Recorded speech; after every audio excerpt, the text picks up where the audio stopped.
Bonjour et bienvenue en tête-à-tête, l'émission d'interview de la rédaction de France 24. Notre invité aujourd'hui est Mikhailo Podolyak. C'est un proche conseiller du président ukrainien Volodymyr Zelensky. Il est avec nous depuis Kiev. Merci beaucoup, monsieur Podolyak. Merci à vous, bonjour. Le président Macron a déclaré ceci il y a quelques jours. La défaite de la Russie est indispensable à la sécurité et à la stabilité en Europe. Alors jusqu'ici, le président Macron ou d'autres dirigeants occidentaux parlaient plutôt de ménager Moscou, de négocier avec Poutine. Est-ce que pour vous, c'est un changement, en tout cas dans le discours, important ? Je ne pense pas que ce soit une question d'un grand changement, mais c'est une question qui permettra de prendre conscience à la communauté internationale ce que c'est la Russie, parce que c'est un grand enjeu pour l'Europe. Et le président Macron a une conscience aiguë de ce qui se passe en Europe.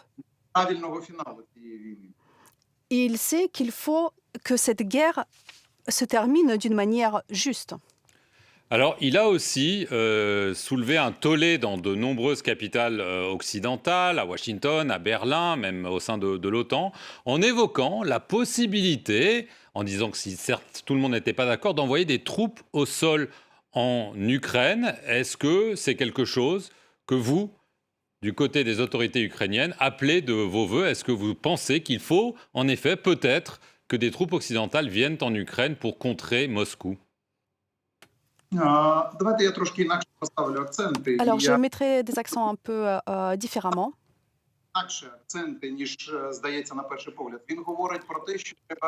Il parle, il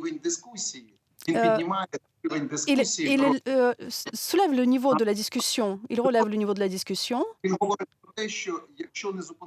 en disant que si nous n'arrêtons pas la Russie, la guerre ne prendra pas fin.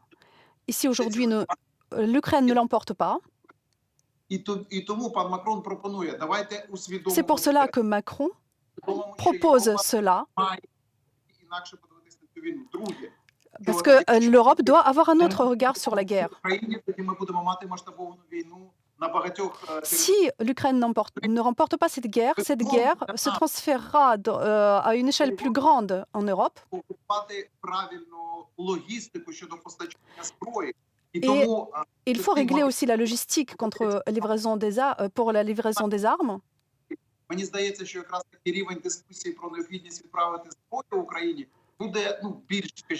Et je pense que en disant cela, les partenaires occidentaux prendront aussi conscience qu'il faut vraiment livrer aussi les armes en Ukraine, que cette logistique, elle devrait être bien huilée. Mais aussi les formations, les consultations.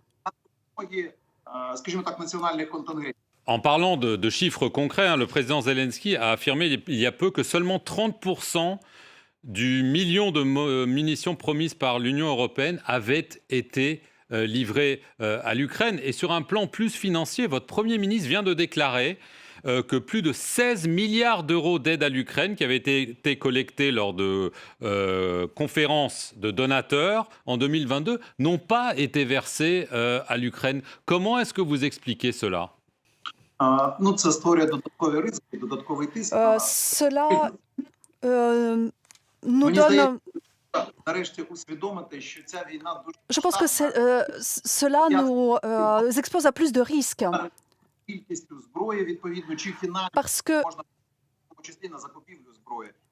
qu'avec cet argent, on pourrait acheter des armes supplémentaires.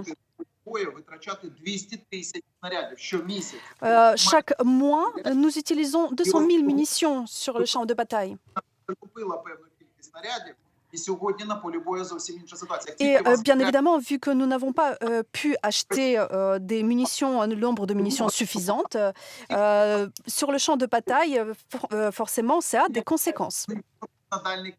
Ну, тобто не зможе підвозити резерви. Третя складова. Et Сьогодні Росія активно aujourd'hui, використовує керовані авіаційні бомби. Великі la Russie utilise des bombes avec son aviation en très grande quantité. атакувати через повітря, тоді ситуація кривою буде зовсім інакше І виглядати. Et elle peut attaquer l'Ukraine dans le ciel. Si l'Ukraine peut résister dans le ciel, la situation forcément changera aussi.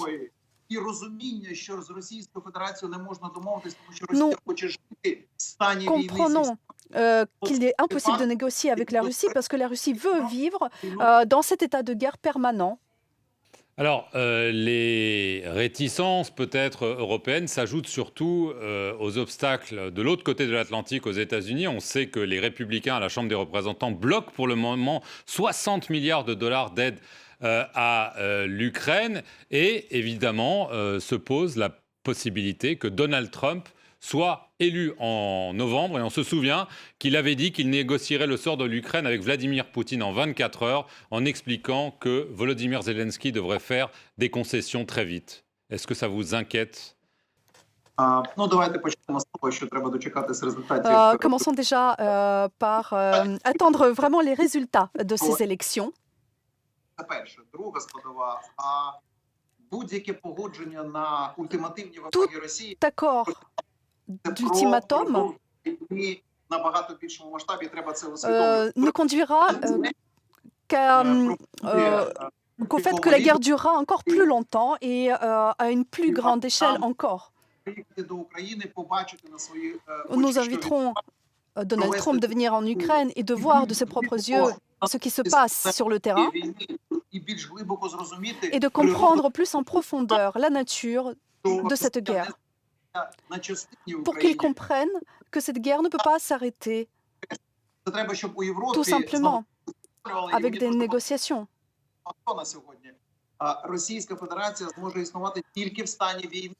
La Fédération de Russie ne peut exister qu'en état de guerre, une guerre contre tous. Nous sommes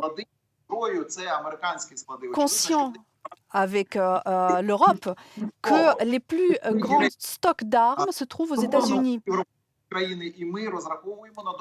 C'est pour cela que, aussi bien nous que les pays européens, nous comptons sur les armes américaines. Et à mon avis, il faut qu'il y ait cette prise de conscience des républicains, des Américains, de cette nécessité d'aider l'Ukraine. Il faut qu'ils investissent dans la réputation des États-Unis. Bien évidemment, ils le comprennent. Mais malheureusement,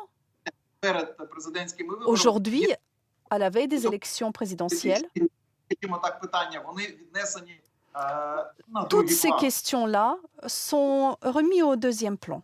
Sur le terrain, la situation est difficile. Les Russes ont repris la ville d'Avdiivka, des villages avoisinants. Et on a l'impression que ce sont eux qui ont l'initiative. Votre contre-offensive a échoué. Le président Zelensky a même dit que les plans de votre contre-offensive avaient été interceptés par Moscou.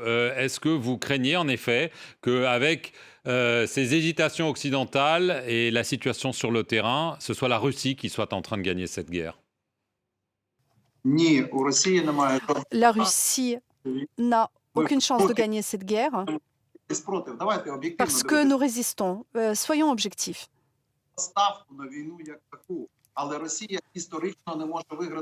Historiquement, la Russie ne peut pas gagner une guerre parce que c'est un pays archaïque qui propose le retour au Moyen-Âge. Oui, aujourd'hui, la Russie utilise encore une grande quantité de ressources, des drones iraniens par exemple, mais la Russie en elle-même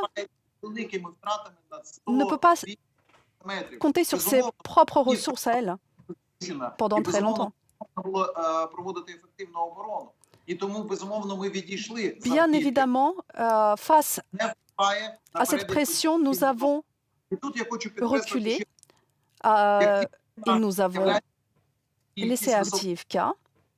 снаряд, дрон, радіоелектронні засоби, Mais реби, так je voudrais souligner le fait дальнобійна ракета, ситуація по лінії фронту виглядає зовсім так.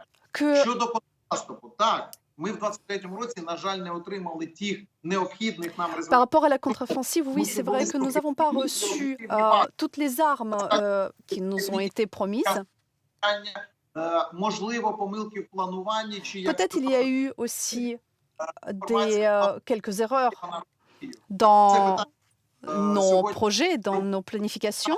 ми роботу виконуємо, але треба, щоб партнери усвідомили, що Mais воювати nous ferons le travail que nous devons faire. Dernière question, Mikhailo Podolyak. Après la mort de l'opposant Alexei Navalny, vous avez déclaré que le régime de Poutine ne pourrait être reversé qu'en versant du sang. Qu'est-ce que vous voulez dire à ce que vous appelez au renversement de Vladimir Poutine? Parce que selon vous, c'est la seule solution pour qu'il quitte le Kremlin. Я за те, щоб Росія пішла на обов'язкову політичну трансформацію. І Je suis pour la transformation obligatoire politique як en ви Russie. говорите, якісь і так далі. Але Non, ce n'est pas un putsch, mais Росія на полі бою. Чому? Тому il що faut це que la Russie perde sur le champ de bataille afin que ça puisse donner une impulsion pour des changements à l'intérieur. росіянам концепцію величі Росії, яку ми можемо реалізувати, якщо можемо Les Russes ont ce concept de la grandeur russe et il faut війни, він якраз таки контролює свій народ. justement ce concept de guerre contrôle le peuple russe. Але так, я з вами погоджуюсь. Mais je suis d'accord avec vous. Шанс, скажімо так, змінити Le- путінську еліту, la seule chance російська революція. de changer, de remplacer cette élite poutinienne, c'est une révolution populaire.